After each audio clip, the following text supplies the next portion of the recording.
Very excited, we wanted actually to show you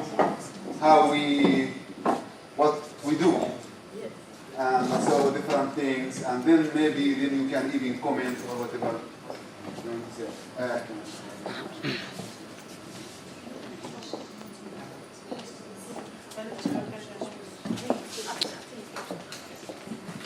So let me please introduce our colleague, our associate partner in the project, Nada Atrash.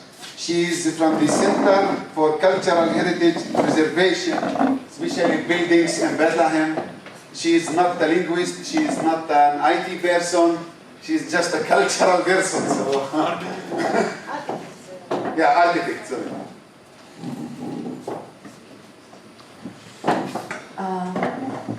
I know I'm the last presentation, and I know it's a totally different topic. I've been hearing what you have been presenting since the morning, and I was shocked sometimes with, that's where I went wrong. Or maybe if we can have a solution for this problem, it will be much easier for us as a center to proceed with our work. So first of all, before I start, I would like to introduce our center in a few words. We are the Center for Cultural Heritage Preservation. We've been formed to continue the missions that were started by Bethlehem 2000 project for the purpose of preparing Bethlehem for the millennium. As the project stopped after 2000, we continued to work in cultural heritage preservation. Our field of work diverges in two fields. The first one is preserving tangible cultural heritage, which is mainly we work in buildings, renovating historic center, and awareness campaign that accompany both of these projects. But the most important part in our work is the research we conduct in order to select our project, in order to continue with comprehensive approaches in selecting projects, and in order to build a cultural heritage database in Bethlehem and about Bethlehem. So, through the different campaigns that we have been conducting, and through the different projects that were funded from different partners, they were talking about the lack of funding. We have the same problem, the lack of funding for our projects. We were able to collect an enormous database of, let's say we've now exceeded 6,000 objects and digital material. We are now talking about the digital material. We're not talking about the tangible heritage. So this material varied depending on the projects that we conduct.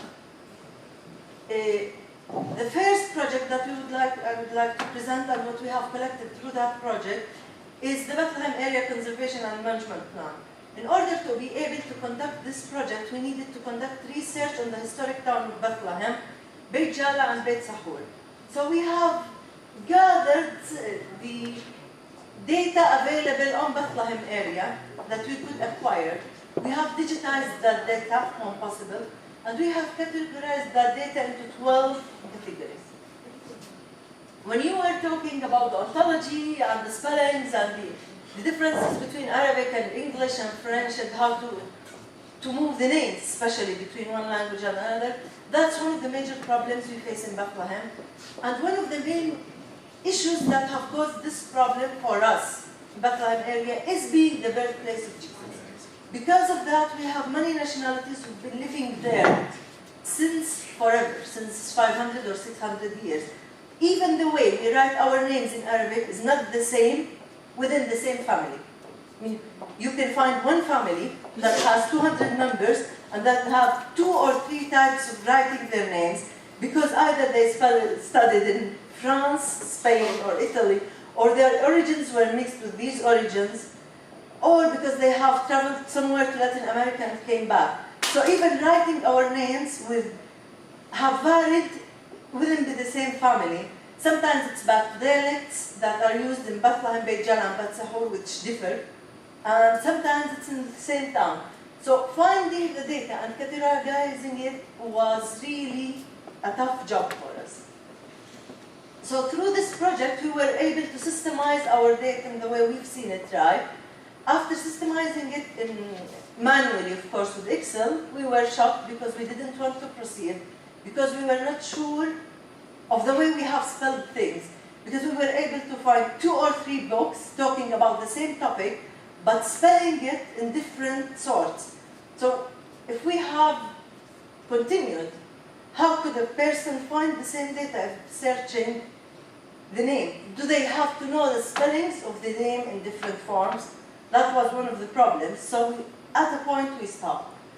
The other thing that caused this variation of names is also, it was on the international level, because of the different ebbs to Bethlehem.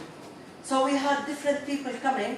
Everybody was spelling the local names as they have heard it. The interest of the people who came to Bethlehem and to Palestine in general have also caused the same problem. So if you want to go now and search on resources on cultural heritage in Palestine, you would find German people writing like Dalman. You would find French people writing and documenting, let's go, photography like Bonfils, who use different spelling. We'll find Dutch people working on Bethlehem like Van de Velde and Palestine in general. And then there are the Arabs who had different backgrounds. So when we see Tawfiq Kanaan would work in the way the French people work because he studied in France. While if you go to Ramallah and people who worked in Ramallah, you will have the English style because their backgrounds were English. That was one of the things that complicated us at our research. Then we went into smaller projects like the Mediterranean Voices, and we tried to document the tangible and intangible cultural heritage of Bethlehem as a town. It was a little bit of an easier job because we were working with people and interacting with people, so it was easier for us to document. But then again, the data we collected, we have kept it as we have collected it because we didn't want to go further as a center without having the proper methodologies to archive this data in database. So if we go through our database resources, we would have books, we would have original maps, we would have original documents, we would have original certificates, we would have personal documentations and letters. Also, we were able, through our work, to collect lots of the correspondence between Bethlehem. And when we say Bethlehem, it's very important for me to clarify. We mean Bethlehem, Beit Jala, and Beit Sahur as towns and the surrounding villages. We're not only talking about Bethlehem, the city. We were able to collect letters that documented the correspondence between the Bethlehemites in Bethlehem and their families in Latin America, France, wherever. And we were also able to write a small research on each project we have conducted, in Arabic and in English. That was based both on the personal data that we have collected, on the oral interviews of people around that project, and on the documentations that we were able to have on the town. And here we would like also to refer that we were able to connect and even gather the texts that were written by the pilgrimage on Bethlehem. So our database is enormous. We have it, we know what we have. We open it for researchers, and usually we try to help the people who come to us searching for a certain item on different topics. We are always proud to say that we were able to document small houses, small family businesses, and we were able to conduct the research and write the document to nominate Bethlehem on the World Heritage List. But still, we need a proper way of offering our data to researchers. Let's say somebody comes and people from our unit, the Research and Training Unit, which takes care mostly of all of the data in the center, are not there for a reason or another. It would be a shame for us because we don't have that proper system in which people can search and find what they need in our archives. So I think we will be the case study for this project. We'll be very proud to contribute with the data we have and with the information we have and to offer our time for you so you can help us categorize our data and build this archive. And we are also, as always, our archives are open to everybody and we don't mind sharing them on a board. Thank you.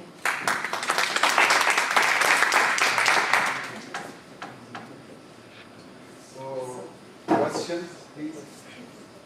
Haytham, do you have any questions? Because Haytham is one of the team working on this. What's the form of the current I only presented, in my presentation, I only talked about the digital data. I didn't talk about the objects that we did not digitize. We have some artifacts and some handicrafts collected from Bethlehem. We have access to many private collections that include photographs, lithographs, mother-of-pearl objects, Dead Sea stone objects, embroidery, dresses. We have access to that. We started to digitize them. But still, I didn't present them here because we want to have a full database, or at least to digitize 10 items of each collection in order to start the database, and then we can continue. Other questions? Let me ask actually a set of questions, so, at least for the sake of the project. Now, so you digitize them. What does it mean, digitize? So you just scan and you stop, that's it. Scan, we store, we... Do you have like something called metadata or something? Do you make a description of Yes, we have it on Excel sheets. Because we started doing that in order to start our database, to convert them to a database. Yeah. And then we panicked because of the problems that you mentioned, which are spelling, names, and what sort of categorization should we use? Okay. So we kept them. Categorization. For us, for you mean something else with your terminologies. Yeah, For us, I my background is after that picture. Okay, So some of the things you said were really alien for me. So you have really raw data with the kind of general descriptions done by, let's say, not librarians. No. We have taken the help of some librarians in digitizing our data. So when we have categorized the data into columns in Excel sheets, we were assisted by librarians to have, for the bibliography, you need to have this and that and that and that and that. Mm-hmm. But we didn't go a step further because we panicked from translation. Which language do you use for the description? English and sometimes Arabic, mostly English. Mostly English? Mostly English, yes. But we have, that's another problem because some of my database is in Arabic. But you have, so it's mixed? So it's mixed, yes, it's English and Arabic. So how many, let's say, objects do you have? More than 5,000. 5,000, okay. You have a relational representation database. of the database. It is in a sense, is it in a database? So his question is it in a database format? Sort of them, yes. Part of them. So far we've been able to create a database with a company specialized in database, but it was created for buildings, maps, the maps of the buildings, and data collected to these buildings, including their photographs and documents. Which company was that? You remember which company made this format? ABS? No, not ABS? Yes, ABS. The Solutions Ramallah. ABS. Angela Buzet. Okay. We're still finalizing the process. If it's under the Buzet, I can answer the question. It's an access database. Yes, exactly. No, actually, it's not an access. He tried to create a program It's under the access, and access. we're still finalizing some of the comments that we have. I suggest an entity relationship. Yes. Absolutely. As a first step. Well, actually, I would suggest even more. So this will be what we can do during the project, is to help to just to build a small ontology for them, and that cover their work, and then link this ontology with Michael and explore what they have. Well, actually, let me ask you the question: do you mind? No, that was what I said at the beginning, and I think you remember my. We are an open source for everybody. We don't mind sharing our data, except for some files that we have bought for personal uses only. But the rest of the files that we have, we are ready to link to anyone. Remember to make one step at a time. Probably the best choice is, or the first step, to make reverse engineering in terms of an entity relationship representation that is very readable, very understandable. Here, again, Chinese for me. No, I know. It's an easy Chinese. Yes, I know. And then, in the second step, to translate the entity relationship in terms of an ontology. So then, is this doable, do you think, Christoph? This is like doable task and for Sierra is to take the 5,000, make an ontology in Arabic or in English, doesn't matter, that to describe them. We try to structure their data. I'm sure not everything is structured, and then link it with. I agree with you. The first thing to do from a more documentalist point of view, from Tezos point of view, is to define Tezos. Tezos, but of course, Tezos we knew technology, we knew methodology, including ontology, because it's more than desktop. But the first thing is, how can I understand my problem, my domain, what are the different concepts, different fields, how can I speak about that, what are the different standards used in Tezos. There is a standard for Michael, metadata. Not really, but we are thinking about using some ISO standards. For example, 10 to 41 standard. 1041, I mean for cultural heritage, that metadata. Yeah, also some ISO standards for Tezos, multi-level Tezos too. No, about cultural heritage. I mean, because you have many resources in Michael, when people actually export their data, is that there is a Michael standard metadata format? Lido. I think maybe this is one also of the things that we can try to represent your data in Michael's format and then see. Okay, say there's quite a lot of information in linked heritage website and Athena also website. And send you also website. And maybe the last step what we can do is to make this linking, entity linking, after we do all this work. Is like, say, if you see you have a painter or somebody from Holland, I'm sure in Holland museum or library, they also have something about that guy. And to link, you know, the data across the... Travel directly with navigable What I was going...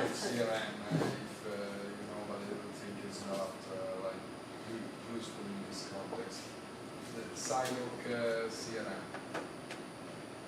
Siloc CRM? It's an ISO standard. For? Yes, for the representation of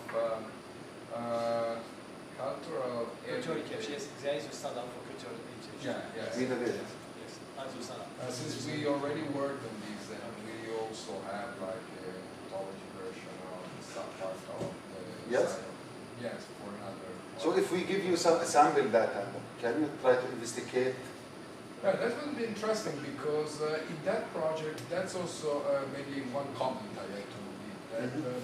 For example, in that project, what we did is collect data from 3 different sources, and we wanted to publish them, like link open data, and then also link them to geographic information, so to visualize them in a map.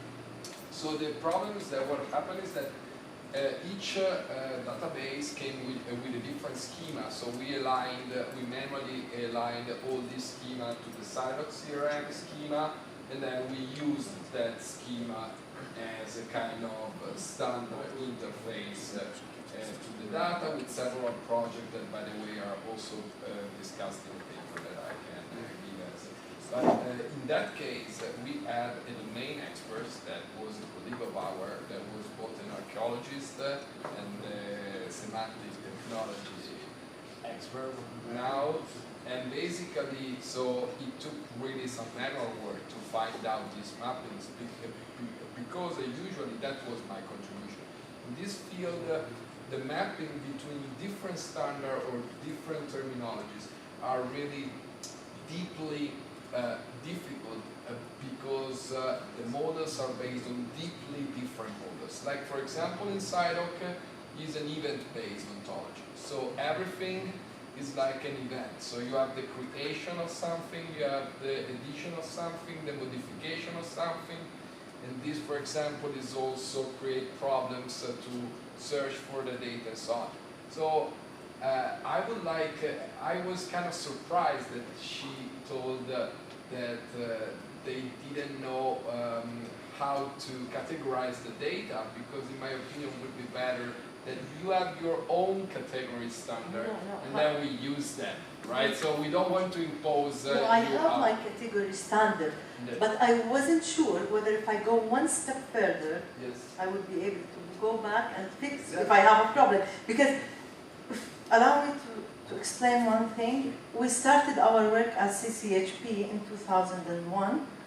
Up until 2006, we were an emergency project. And so our building of data is only a 5-year issue. So for us, we're a very new institution. Similar to most of the institutions in Palestine, we kept on working this way. So it is a little bit related to funding, related to different opinions that we hear from different people. So we wanted to make sure that when we go that one step further, we're doing it the way we want to do it, not the way that others came to give us their imposition. That's very important. That's to me it would be very important. That you use what you believe is useful from your point of view. Yes. Then it would be our problem to match it in a correct way and to be able to integrate the data. That's actually Of course. So we separate between the data and the organization. Yes, but this is why I said my terminology will be Chinese, and sometimes you honestly speak Chinese, so You speak Arabic to me, so yeah, I know, because we have different backgrounds. Even I panicked at a point. But for me, you were talking about subjects that I don't have any background in, or small background in. Okay. Is it possible to have a copy of the data, just to have a look, you know, maybe tonight, tomorrow, or something like that? The database, I believe it's not that much big, so it can be transferred by email or something, or no? No? What do you mean? Why? Why? Maybe images and Photographs, scans, the tables, I can send part of them, which I have now. Okay. I can send the tables, which I have. Can you please I send have 5,000 lines. sample? We need a sample. I can send the Excel file, which is a table, or I can. No. I mean, not the Excel file. You need samples of the Something data. called the database schema plus some sample. Well, the best thing is You're visiting us on Friday for a tour in Bethlehem. Perfect. You can have coffee at our office and so you let's can talk take about a look tomorrow. at everything. Yes. Let's talk about tomorrow. Yes, tomorrow. Tomorrow we have a program, if you want, to take you to Bethlehem and to maybe to Hebron. We will see. Maybe to Hebron. Okay. Depends on the time and the weather tomorrow. Good idea. So because and you know we have an organization receiving us specialized to guide us in Bethlehem. So it's not like I got you there. So we are like VIP guests now. Yes, So you can be our guests tomorrow in Bethlehem, and at a point we can drop out the center. You can copy whatever you want. So it will be easier for me to go to our database and explain to you what we have because I'm not an IT person. so we can extend our. Yeah, and maybe we can have our IT specialist, Nicola, is available. He can join us tomorrow. He's our IT specialist in the form of following up with APS with what they're doing, preparing the backups for us, preparing the systems. But he can be useful and he can help us communicate and give you what you need. And your Excel file too is interesting because it's a way So of tomorrow we're loading. going It's very important. It's a way of classifying. Yes. Yeah, you can, that way you can take a look at everything. So I would like to thank you very much for your presentation. It was really understood, so don't worry. Because she was afraid that we will not be able to understand her. And we hope that you understood something from our No, honestly, 10%. it was, no, much more than 10%. It was very useful. Yeah, then we are so A little bit helped me orient some of the thoughts that I did, or to have some answers for them, some of the questions that I didn't have answers for before. we have 3 years to give you the other 90%. So. Honestly, if I get 50% by the end of the 3 years, I'll be thrilled. A lot of content providers might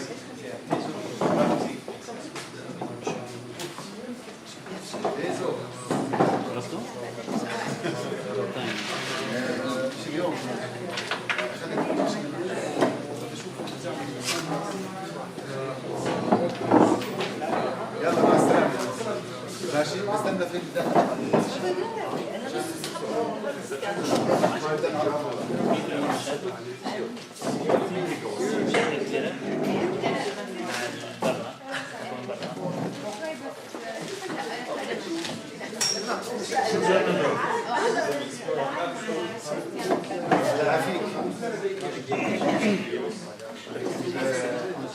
كان صورة صور ستيل هير يونيفرسيتي بعد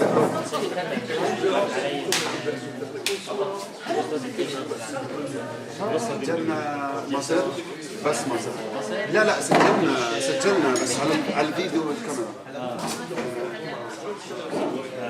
ايش؟ يعني الدكتور محسن خدير كان بطيء طويل على الآخر جدا بس قلنا له مش مشكلة هم بدروش يجوا بنودي حدا عندك زيارة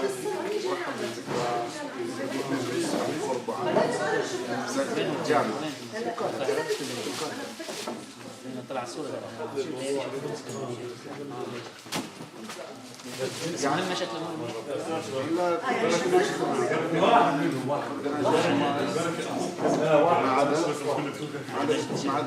ما عدا الصراحة العلاقات